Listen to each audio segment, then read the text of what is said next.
नमस्कार, स्वागत है आपका। आप देख रहे हैं ईटी नाउ स्वदेश की बेहद खास पेशकश कल की तैयारी। मैं हूं आपके साथ प्रशांत पांडे और ये शो आप दर्शकों का शो है जहां पर हम आपके सवालों का एक बहुत बड़ा हिस्सा इस कार्यक्रम में जोड़ते हैं और आपके सवालों पर हमारे एक्सपर्ट भरोसेमंद सलाह देते हैं। इसके अलावा बाजार की आज की चाल पे हमारी कल की क्या स्ट्रेटजी होनी चाहिए, कल की क्या रणनीति होनी चाहिए, इसके बारे में भी हम यहां पर ब्यौरा देते हैं, एक्सपर्ट कमेंट भी लेते हैं, बाजार की आपको हर बारीक से बारीक जानकारी आपके सामने रखते हैं। और होता है कमाई का वीआईपी सेगमेंट, जहां हम आपको बताते हैं कि आखिर किन स्टॉक्स में किन लेवल्स पर मौके बन रहे हैं और आने वाले भविष्य में कहां पैसे बनते हुए नजर आएंगे। बीच बीच में हम कुछ बातों पर एक चर्चा करते हैं, क्लैरिफिकेशन भी देते हैं और इसके साथ ही आपको बताते हैं कि कहां नजर रखनी है।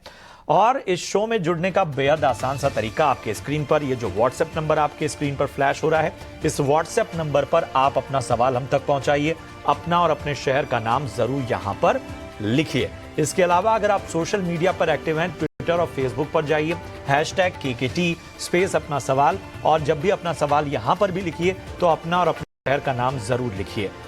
इसके अलावा हमारे ट्विटर और फेसबुक का पेज को लाइक कीजिए, फॉलो कीजिए। आज हमारे साथ दो खास एक्सपर्ट्स कौन से हैं, तो वेंचुरा सिक्योरिटीज के विनीत बोलिंजकर साहब हैं और तनीषा एकेडमी से नितिलेश पावस्कर भी हमारे साथ एक्सपर्ट के तौर पर जुड़ रहे हैं। लेकिन सबसे पहले जरा हम मार्केट को देख लेते हैं। तो मार्केट जो है वो 2030 के जो पिछले 6 महीने की अगर हम बात करें तो सबसे हाई पर पहुंचा आज मार्केट। जी हाँ, मार्केट को जरा देखिए। निफ्टी की अगर हम बात करें तो यहां पर 18,700 के ऊपर निफ्टी ने ट्रेड किया, एक अहम लेवल तोड़ा यहां पर। इसके अलावा सेंसेक्स की अगर हम बात करें तो सेंसेक्स जो है वो 63,142 पर बंद हुआ। 6 महीने की ऊंचाई पर निफ्टी रहा। और निफ्टी बैंक की अगर हम बात करें तो ये 111 अंक चढ़कर 44,275 के लेवल पर बंद हुआ। अब निफ्टी में जो तेजी वाले स्टॉक्स थे, जिन्होंने लगभग 3% से 4% के करीब ट्रेड किया, उनमें ब्रिटानिया, टाटा कंज्यूमर, बीपीसीएल और नेस्ले रहे। निफ्टी में कमजोरी वाले स्टॉक्स कौन से रहे, तो ये रहे जो कि 1 से आधे परसेंट से 1% तक का यहां पर गिरावट यहां नजर आई, दबाव नजर आया। Kotak bank, Cipla, Maruti Suzuki, Bajaj finance, ये वो कमजोरी वाले स्टॉक्स रहे। निफ्टी बैंक की अगर हम बात करें तो यहां AU small finance bank, bank of Baroda, HDFC bank और एक्सिस बैंक आधे परसेंट से लेके 1.5% तक की लगभग यहां पर तेजी इन स्टॉक्स में नजर आई। सेक्टर्स जो थे निफ्टी बैंक में, Kotak bank, IDFC bank, ICICI, यहां पर इन 3 बैंक्स में जो है वो दबाव साफ तौर पर नजर आए। ओवरऑल हरियाली ज्यादा नजर आई। अब सेक्टर्स देखिए, हर तरफ हरियाली। निफ्टी बैंक हो, निफ्टी ऑटो हो, निफ्टी आईटी, मेटल, यहां पर अच्छा खासा गेन नजर आया। 1% से लेके 1.5% तक की तेजी यहां पर नजर आई। 0.25% से लेके, माफ कीजिएगा, और 1.5% से ऊपर की तेजी। 52 वीक्स हाई बनाने वाले जो स्टॉक्स रहे, उन्होंने 0.25% से लेके लगभग 4% तक का यहां पर तेजी देखी। ब्रिटानिया, नेस्ले, टाटा मोटर्स और हीरो मोटो यहां पर अच्छा कारोबार होता हुआ नजर आया। और बाजार की इसी चाल पर चलिए एक्सपर्ट कमेंट ले लेते हैं। और हमारे साथ हमारे दोनों खास एक्सपर्ट इस वक्त जुड़े हुए हैं, बोलिंजकर साहब और इसके साथ ही नितिलेश। आप दोनों का बहुत बहुत स्वागत ईटी नाउ स्वदेश में। विनीत सर, आप बताएं मार्केट को यहां से कैसे देख रहे हैं आप और आगे किस तरह की संभावना है। थोड़ा वॉलेटाइल पिछले दिनों जरूर रहा मार्केट। देखिए, थोड़ी सी सर्कमस्पेक्ट था market over the last few days, क्योंकि न्यू हाइस के पास पहुंचे थे हम लोग। पर अभी जैसे हमें पता है कि अगले 48 आवर्स में समर के मानसून की ऑनसेट होंगी केरला के तट पे। और हमने काफी वॉल्स ऑफ वरी क्लाइम कर चुके हैं और 18,700 जो साइकोलॉजिकल लेवल था उसको हम पार कर चुके हैं। तो हमें लगता है कि यहाँ से ब्रॉड बेस्ड पार्टिसिपेशन मार्केट में जो रहा है वो चलता रहेगा। और अभी हमें लगता है कि बैंकिंग स्टॉक्स में भी तेजी आ सकती है over the next few trading sessions. तो जो बैंकिंग स्टॉक्स अभी परफॉर्म नहीं किए, जैसे एचडीएफसी बैंक है या आरबीएल बैंक है, इनमें अगर आप निवेश करोगे तो, और एसबीआई, इनमें अगर आप निवेश करो तो आपको काफी अच्छे मुनाफे अगले 2-4 दिन में कमाने को मिल सकते हैं। तो ये खास नजरिया विनीत जी का। नितलेश, आप क्या कहेंगे, मार्केट पर कहाँ, किन लेवल्स पर, कहाँ पर नजर रखनी होगी? मार्केट में अगर हम लोग बात करेंगे तो अच्छा खासा बेस बनाया है 18,550 का। मैं लास्ट वीडियो में कहा था कि 18,550 तब तक ब्रेक नहीं होता है तब तक आप आएंगे पोजीशंस बना के रख सकते हैं। कल थोड़ा सा एक आरबीआई पॉलिसी है उसके ऊपर थोड़ा सा ध्यान रखना पड़ेगा, कमेंट्री कैसे आती है। कुछ अगर निगेटिव आता है तो शायद से थोड़ा सा एक पैनिक सिचुएशन हमें देखने को मिल सकती है। ओवरऑल जो स्ट्रक्चर है निफ्टी का अभी भी ओके है, लेकिन बैंक निफ्टी की तरफ थोड़ा सा हमें ध्यान रखना पड़ेगा, क्योंकि आईसीआईसीआई बैंक और एचडीएफसी बैंक ने अभी तक परफॉर्म नहीं किया है। अगर ये परफॉर्म करना चालू कर देते हैं तो मुझे लग रहा है कि यहाँ से 700 से 800 पॉइंट का एक रैली बैंक निफ्टी में आ सकता है। लेकिन 44,000 का अगर लेवल ब्रेकडाउन हो जाता है तो मेरे हिसाब से फिर से हम लोग एक 2% का एटलीस्ट करेक्शन क्या कर सकते हैं, देख सकते हैं, क्योंकि हेवी वेट स्टॉक इसमें पार्टिसिपेट नहीं कर रहे। तो 44,000 नीचे में इंपॉर्टेंट लेवल है। एचडीएफसी में 1610-15 के ऊपर अगर निकलता है या आईसीआईसीआई बैंक 250 के ऊपर निकलता है तो मेरे हिसाब से बैंक निफ्टी आने वाली रैली को लीड कर सकता है। तो इन लेवल्स पर नजर रखिए। और जैसा मैं हमेशा कहता हूं कि ये शो आप दर्शकों का शो है, तो दर्शकों के सवालों का सिलसिला हम शुरू करते हैं। संजय बसु हैं कोलकाता से और इनका सवाल है, आईडीबीआई के इनके पास 9,000 स्टॉक्स हैं, 52 के भाव पे इन्होंने ये शेयर लिया हुआ है, क्या करना चाहिए? बताएं विनीत सर, क्या करना चाहिए इन्हें? नहीं, डेफिनेटली ये बैंक में निवेश जारी रखिए। आप थोड़ा सा देरी लॉन्ग टर्म में होल्ड करोगे तो ये डेफिनेटली बैंक हमें लगता है कि सोल्ड आउट हो जाएगा, और ये किसी प्राइवेट प्लेयर के हाथ में जाने के बाद में इसके वैल्यूएशन की री रेटिंग होने की संभावना है। तो एट करंट लेवल्स आपको काफी अच्छे सारे प्रॉफिट है, और अगर आप लॉन्ग टर्म शेयर होल्ड करते हो तो आपको इसमें काफी अच्छा मुनाफा मिल सकता है। और आपको बने रहने की सलाह, एक लंबा नजरिया इसमें रखिए। प्रमोद कंकरिया हैं नासिक महाराष्ट्र से और इनका सवाल है, हुडको के 500 शेयर इनके पास हैं, 34 रुपए से ऊपर के भाव पे इन्होंने लिया हुआ है, आगे क्या करना चाहिए पूछ रहे हैं। नितलेश बताएं, क्या होगी इनको सलाह? देखो हुडको में पोजीशंस को क्या करें, होल्ड करें। एक अच्छा खासा फ्रेश मोमेंटम इसमें 62 रुपीज या फिर 63 रुपीज के ऊपर स्टार्ट होगा तो डेफिनेटली पोजीशंस को होल्ड करें। लेकिन एक स्टॉप लॉस मैं यहाँ पे जरूर देना पसंद करूंगा। 59 के आसपास एक स्टॉप लॉस मेंटेन करें। अगर ये काउंटर 63 लेवल को ब्रेकआउट कर देता है तो आने वाले समय में 70 प्लस के लेवल्स भी दिखा सकता है। बिल्कुल बिल्कुल बिल्कुल। तो यहां पर बने रहने की आपको सलाह। अहम लेवल है 62 का, इस पर नजर रखिए। बढ़ते आगे, शैलेंद्र हैं बिहार से और इनका सवाल है, सीएसबी बैंक, एक बार फिर नाम दोहरा दूं, सीएसबी बैंक लिमिटेड के इनके पास 230 शेयर हैं, 276 रुपए के भाव पे लिया हुआ इन्होंने, होल्ड करें या फिर सेल करें? विनीत जी, क्या होगी इनको सलाह? नहीं, सीएसबी बैंक आप देखोगे अगले 5 साल तक ये 20% प्लस की कैगर ग्रोथ से अपनी एयूएम ग्रो करेगा, अर्निंग्स भी इसकी उससे फास्टर ग्रो करेंगी। ये छोटा बैंक है लेकिन अभी इनकी मैनेजमेंट के गाइडेंस काफी पॉजिटिव है, और हमें लगता है कि इसकी वैल्यूएशन भी काफी सटीक है ये भाव से। तो आप इसको होल्ड कीजिए, 2-3 साल तक रखोगे तो आपको अच्छा मुनाफा इसमें मिलेगा, आपको परसेंटेज गेन्स काफी बढ़िया मिल सकते हैं। यहां पर बने रहने की सलाह, थोड़ा लंबा नजरिया आपको यहां पर अपनाना होगा। विशाल मेहता है मुंबई से, नेल्को के 1,000 शेयर इनके पास हैं और जो लेवल जिस पे लिया इन्होंने वो 825 का है, अगले 3 साल के लिए नजरिया चाहते हैं। अब बताएं नितलेश, क्या होगी इनको सलाह? देखिए स्टॉक में मोमेंटम तो आ रहा है, ब्रेकआउट भी दे चुका है काउंटर में, लेकिन थोड़ा सा ऊपर में एक रेजिस्टेंस है 740 के आसपास। अगर ये लेवल को ब्रेकआउट कर देता है तो आपको आप मिल सकता है और उनको भी थोड़ा बहुत मुनाफा भी देखने को मिल सकता है। लेकिन एक चीज का ध्यान रखिए, अगर ये काउंटर जो एक बढ़िया रैली आई है कल के दिन, इस लो के नीचे अगर फिसलता है तो पोजीशंस को आपको क्या करना पड़ेगा, एग्जिट करना पड़ेगा। जब तक ये काउंटर 650 ये लेवल के ऊपर ट्रेड कर रहा है तब तक डरने की कोई भी। तो पर आपको खास नजरिया, खास रणनीति अपनाने की सलाह, जैसा कि नितलेश ने बताया। मोहित बंसल हमारे अगले दर्शक हैं, दिल्ली से हैं और इनका सवाल है, ओलेक्ट्रा ग्रीन के 30 शेयर इनके पास हैं 790 के भाव पे, आगे क्या करना चाहिए? जी बताएं विनीत सर, क्या करना चाहिए इन्हें? देखिए, ओलेक्ट्रा ग्रीन टेक की ईवी बसेस है और ये काफी अच्छी तरह से परफॉर्म कर रहा है। और आपको मालूम ही होगा कि अभी world is moving towards EV based public transportation.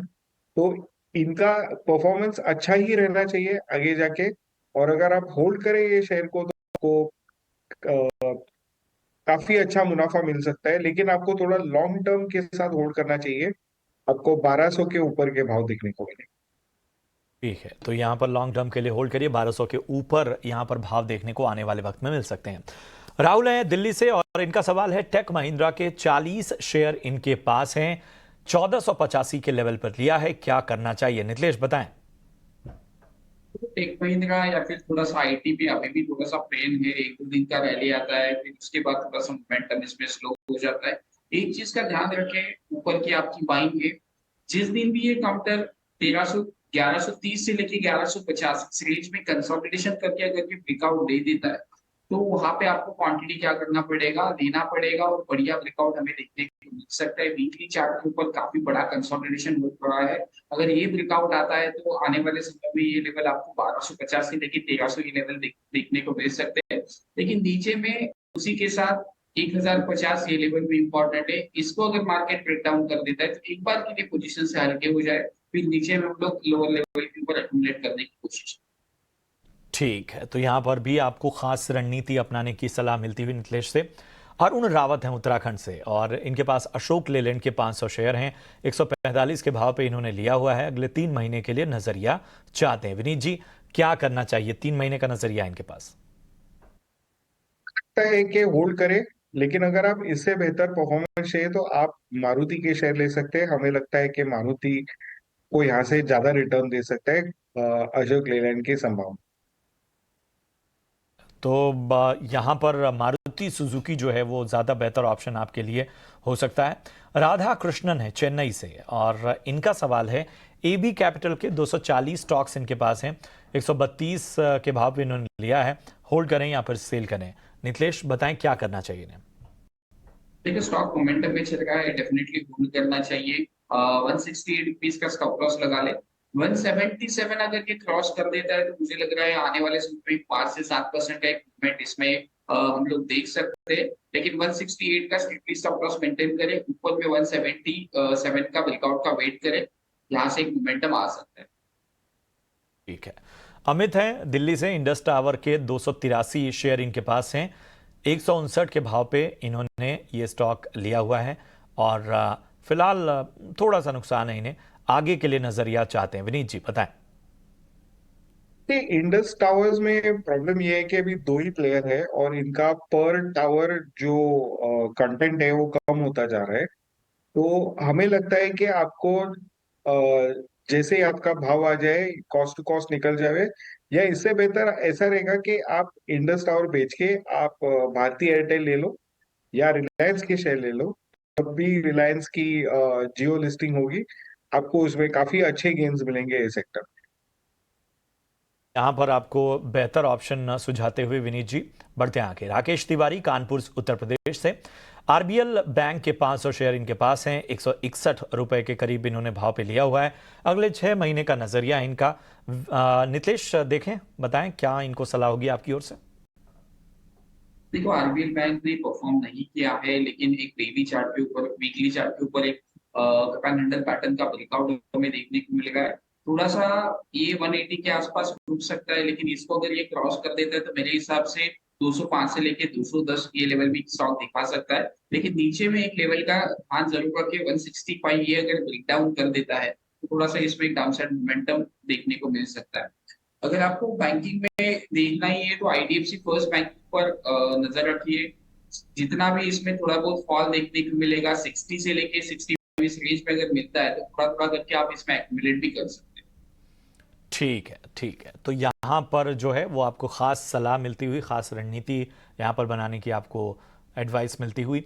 Govind Garg हैं राजस्थान से। दीपक फर्टिलाइजर के 400 शेयर इनके पास हैं, 680 के भाव पर लिया हुआ है। आगे क्या करना चाहिए विनीत जी? कि अभी थोड़ा सा कमोडिटी साइकिल वीक होने के कारण दीपक फर्टिलाइजर 1000 के भाव छू के अभी काफी नीचे आ चुका है। लेकिन अगले 2 साल में इनके बहुत सारी केपेक्स इनका लाइंड अप है, वो कंप्लीट होने वाला है। और उसके बाद में उनकी अमोनिया, मिथेनॉल एंड टैन, जिसको बोलते हैं टेक्निकल ग्रेड अमोनियम नाइट्रेट के बड़ी कैपेसिटी आने वाली है। तो ये शेयर का अगले 2 साल में नजरिया बहुत ही ज्यादा पॉजिटिव है। तो हम सजेस्ट करेंगे कि इसको होल्ड करे या थोड़ा बहुत एवरेज भी कर ले ये भाव से। लेकिन इसमें थोड़ा टाइम लग सकता है, इमीडिएटली रिकवरी आने की संभावना ज्यादा नहीं है। ठीक है, तो यहाँ पर जो है वो होल्ड करने की आपको सलाह। अंशु हैं रांची से और इनका सवाल है, गैब्रियल इंडिया के 120 शेयर इनके पास हैं, 171 171 के भाव पे इन्होंने लिया हुआ है। अगले 6 महीने के लिए क्या करना चाहिए पूछ रही हैं। नितलेश जरा बताएं। देखो, अगर आपकी पोजीशन है तो मेरे हिसाब से एक बार के लिए पोजीशंस को कर लेना चाहिए कि इसमें जो रैली आई है पूरा का पूरा विषय रिकवरी है। अगर ये काउंटर 180 से लेके सॉरी 185 से लेके 175 इस रेंज में कंसोलिडेशन के बाद अगर फिर से 185 को ब्रेक कर देता है तो एक बार फिर से आप क्या कर सकते हो, इसमें रीएंटर कर सकते हैं। तो अभी के लिए मेरे हिसाब से मुनाफा जो मिल रहा है आपको एटलीस्ट 50% का मान लेना चाहिए। ठीक है, बढ़ते आगे। राजीव कश्यप हैं झारखंड से। ब्रिटानिया के 10 शेयर इनके पास हैं, 3690 के भाव पे इन्होंने लिया है। लॉन्ग टर्म के लिए नजरिया आते हैं। नितलेश जी देखें, जरा बताएं। तो ब्रिटानिया में आज एक अच्छा खासा ब्रेकआउट देखने को मिला और मेरे हिसाब से लग रहा है कल भी ये कंटिन्यू हो सकता है, तो डेफिनेटली होल्ड करें। 5000 के लेवल के आसपास डेफिनेटली एक बार के लिए थोड़ा सा प्रॉफिट बुकिंग कर ले और नीचे में अगर मिलता है तो यहाँ पे फिर से हम लोग क्या कर सकते हैं, लेट कर सकते हैं। क्योंकि एफएमसीजी पैक का थोड़ा सा अगर पार्टी अगर बिगाड़ेगा कोई तो मानसून का फैक्टर हो सकता है। तो इस वजह से थोड़ा थोड़ा करके ऊपर की साइड में आप प्रॉफिट बुकिंग की तरफ ढाल। ठीक है, सुबीर नंदी हैं कोलकाता से और इनका सवाल है, एचबीएल पावर के 1000 शेयर इनके पास हैं, 76 के भाव पे लिया है। होल्ड करें या फिर सेल करें? विनीत जी बताएं क्या करना चाहिए। ये डेफिनेटली होल्ड करना चाहिए ये शेयर को। आपको आगे जाके फंडामेंटल्स इसके कंटिन्यूसली इंप्रूव हो रहे हैं। तो हमें लगता है कि आप होल्ड करेंगे तो आपको काफी और प्रॉफिट होने की संभावना है। ठीक है, तो होल्ड करने की यहां पर आपको सलाह मिलती हुई। एसएन पूर्णिया है बैंक ऑफ इंडिया के, 950 शेयर इनके पास हैं, 87 के भाव पे लिया हुआ है। अगले 3 से 6 महीने का नजरिया चाहते हैं। विनीत जी आपसे ही मेरा सवाल होगा, बताएं क्या करना चाहिए। मुझे लगता है कि बैंक ऑफ इंडिया इतना अच्छी परफॉर्मेंस देने की संभावना हमें कम लगती है। इसका ग्रोथ टारगेट ज्यादा एम्बिशियस नहीं है बैंक, काफी लैकलस्टर परफॉर्मेंस रहने वाला है। तो हमें लगता है कि आप ये बैंक में से निवेश निकल के आपका भाव आएगा तभी आप एसबीआई के शेयर ले लीजिए। आपको एसबीआई में लगभग 50% की बढ़त 2 साल में मिल सकती है। निकलकर एसबीआई में निवेशित होने की सलाह आपको मिलती हुई। सादिक हैं सोलापुर महाराष्ट्र से और इनका सवाल है, अडानी ट्रांसपोर्ट के इन्होंने 50 शेयर लिए हैं, माफ कीजिएगा अडानी ट्रांसमिशन के इन्होंने 50 शेयर लिए हुए हैं, 790 के भाव पे ये लिया हुआ है। क्या करना चाहिए? नितलेश बताएं। देखो, चार्ट को देख के थोड़ा सा कंफ्यूजन है क्योंकि लोअर सर्किट अपर सर्किट इस रेंज में चलता है स्टॉक। तो इनको एक चीज मैं कहना चाहूंगा, 850 एक मेक और ब्रेक लेवल है। इसके ऊपर निकलेगा तो हमें 920 तक का लेवल देखने को मिलेगा। लेकिन अगर ये 790 ये लेवल को ब्रेक डाउन कर देता है तो आप पोजीशंस को क्या कर लेना, एग्जिट। तो यहां पर आपको खास तरीके से स्टॉक को चेज करना होगा। राकेश गुप्ता है अहमदाबाद गुजरात से और इनका सवाल है कि रिलायंस कम्युनिकेशंस के इन्होंने 75 शेयर ले रखे हैं 1500 के भाव पे। होल्ड करें या फिर सेल करें? क्या सलाह होगी? विनीत जी बताएं। में आपने काफी मुनाफा कर लिया है राकेश जी ये शेयर में। तो अभी हमें लगता है कि जैसे थोड़ा बहुत रिकवरी आ जाती है तो आप इसमें से एग्जिट करें और आप दूसरे कोई भी स्मॉल कैप स्टॉक्स में आप निवेश कर सकते हैं, जहाँ पे आपको अच्छा खासा बेटर अपॉर्चुनिटी मिले। सर मुझे लगता है थोड़ी सी गलतफहमी है। रिलायंस कॉम में जो है यहाँ पर उनको घाटा होता हुआ नजर आ रहा है। मैं एक बार फिर लेवल्स बता दे रहा हूँ। इनके जो लेवल्स हैं वो साफ तौर पर बता रहे हैं कि 75 शेयर इनके पास हैं 1500 के भाव पे, और फिलहाल अच्छे खासे घाटे में। आप जरा देखें। नहीं नहीं, मैं वही बताया उनको कि काफी घाटा हो जी जी। चुका है। अरे हाँ। तो इसमें से मैं रेकमेंड करूंगा कि आप आपका लॉस बुक करके आप यही पैसा कहीं और लगा दीजिए, ताकि आपको बेहतर बेनिफिट हो। आपको खास सलाह मिलती हुई। बढ़ते हैं आगे। देवेंद्र रेड्डी हैं हैदराबाद से, और इनका सवाल है सुजलॉन के 25,000 शेयर इनके पास हैं, 9 रुपए के भाव पे इन्होंने लिया हुआ है, मुनाफा अच्छा खासा है, आगे के लिए नजरिया चाहते हैं। नितलेश बताएं। डेफिनेटली स्टॉक को होल्ड करे, मतलब अभी इस मार्केट में मोमेंटम चल रहा है, सब स्टॉक चल गए, तो इसको भी होल्ड करना चाहिए। अगर आपको पैसे की जरूरत नहीं है तो 50% बुक करके आप 10 रुपए के ट्रेडिंग बेसिस का स्टॉप लॉस लगाना, और मोमेंटम आता है 17 रुपए के ऊपर तो एक और तेजी आपको देखने को मिल सकती है, 15 से 20%, या फिर 25 रुपए तक हम लोग तेजी देख सकते हैं। लेकिन 50% क्वांटिटी को बुक करके 10 रुपए का स्टॉप लॉस लगाना। ठीक है, तो यहां पर खास तरीके से इस स्टॉक में आपको सलाह मिलती हुई। चलिए, सवालों का सिलसिला हमें यहाँ रोकना होगा, और हम आगे भी जो भी दर्शकों के सवाल नहीं ले पाए उनसे हम माफ़ी चाहते हैं, क्षमा चाहते हैं। आगे हम अपने शो में आपके सवाल लेते रहेंगे। फिलहाल अब बारी है कल के बाजार के लिए क्या ट्रिगर्स हैं वो जानने की। वामाक्षी इसका पूरा ब्यौरा दे रही हैं।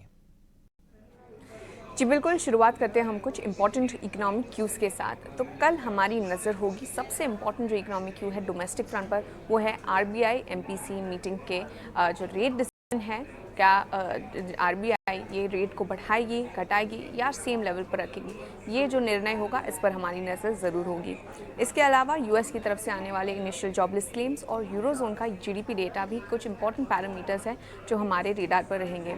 आईपीओ मार्केट के एक्शन की अगर हम बात करें तो आईक्यू लाइटिंग को सब्सक्राइब करने का कल आखिरी दिन होगा, और कॉर्पोरेट फ्रंट पर भी काफ़ी एक्शन हो रहा है। एल&टी फाइनेंस होल्डिंग्स फोकस में है। हाल ही में हमने देखा था कि स्टॉक लगातार अपने 52 वीक हाई हिट कर रहा है, और लार्जली अगर हम देखें तो कल कंपनी की बोर्ड की बैठक होने जा रही है। फंड हम देखेंगे कि कंपनी डिविडेंड को कंसिडर करने वाली है। कैपेसाइट इंफ्रा भी फोकस में रहेगा, क्योंकि फंड रेजिंग प्रपोजल को लेकर बैठक होने जा रही है। तो लार्जली ये थे सारे इंपॉर्टेंट इवेंट्स और इकोनॉमिक क्यूज जो आपके रेडार पर होने चाहिए कल के ट्रेडिंग सेशन के लिए। और अब बारी आ चुकी है आपके पसंदीदा सेगमेंट की, और ये है कमाई के वीआईपी शेयर्स के बारे में जानना।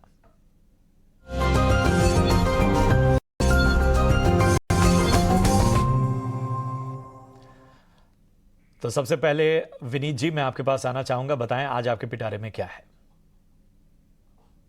हमें दो स्टॉक अच्छे लगते हैं जो दोनों लार्ज कैप से है। तो एक है मारुति, जिसके हमने रिसेंटली इनिशिएट किया है कवरेज। हमें लगता है कि अगर आप 2 साल के लिए होल्ड करें तो आपको 50% का निवेश आ सकता है, 50% गेन्स आ सकते हैं वो द नेक्स्ट 2 इयर्स। हमारी रीजन फॉर बीइंग बुलिश ये है कि मारुति का जो पोर्टफोलियो जो स्मॉल कार डोमिनेंट था, वो अभी डाइवर्सिफाई करके वो लोग एसयूवी में जा रहे हैं। और दे हैव स्टेटेड दैट वो इसी साल में लार्जेस्ट एसयूवी मैन्युफैक्चर बनने की आशा रखते हैं। तो इससे क्या होने वाला है कि उनकी जो पर कार वैल्यू है और पर कार एबिटा काफी बढ़ने वाला है, और इससे उनकी स्मॉलर बेस पे जो ग्रोथ थी वो इंटैक्ट रहने वाली है आगे जाके भी। एंड वो आज ही उन्होंने एक जिम्नी लॉन्च की है, नई व्हीकल, और दो आने की संभावना है आने वाले साल में। एंड अगले 5 साल में ये कम से कम 5 से 6 ईवी रिलेटेड प्रोडक्ट्स लॉन्च करने वाले हैं। तो हमें लगता है कि मारुति के पास बहुत अच्छा रोड प्रोडक्ट पाइपलाइन का रोड मैप है। और इसकी वजह से हमें लगता है कि मारुति जो पिछले टाइम से काफी अंडर परफॉर्म कर चुका है पिछले 5 साल से, ये अपनी गति वापस पकड़ने वाला है, और यहाँ से आपको अच्छी बढ़त 50% तक की संभावना हो सकती है। ठीक है, ठीक है। नितेश, जरा आप बताएं, आप की नजर कहां पे है। मैं हिंदुस्तान यूनिलीवर के साथ जाना पसंद करूंगा। 2720 काफी टाइम उसने टेस्ट किया वीकली चार्ट के ऊपर, अगर हम लोग देखेंगे तो काफी वहां से रिजेक्शन लिया है, और मुझे लग रहा है कि कल या फिर परसों इसमें एक ब्रेकआउट आने की चांसेस है। 2720 रुपए के ऊपर इसमें बाइंग पोजीशन बनाना है, 2690 का स्टॉप लॉस बनाना है, 2780 से लेके 2850 ये दो टारगेट के लिए क्या कर सकते हैं हम लोग, प्लान कर सकते हैं। अगर गलती से कल स्टॉप लॉस हिट होता है और नेक्स्ट सेशन में अगर 2720 को क्रॉस कर देता है तो डेफिनेटली फिर से री एंटर करना चाहिए, क्योंकि कल एक आरबीआई पॉलिसी उस वजह से मार्केट वोलेटाइल हो सकता है, लेकिन एचयूएल के ऊपर मैं काफी बुलिश हूं। बिल्कुल बिल्कुल। तो ये हैं हमारे वीआईपी शेयर्स जो हमारे एक्सपर्ट्स ने आपको सलाह दी। बहुत बहुत शुक्रिया करेंगे विनीत जी, नितेश, आप दोनों का शो में जुड़ने के लिए, खास सलाह के लिए। कल की तैयारी की पूरी टीम को दीजिए इजाजत। आप देखते रहिए ईटी नाउ स्वदेश। नमस्कार।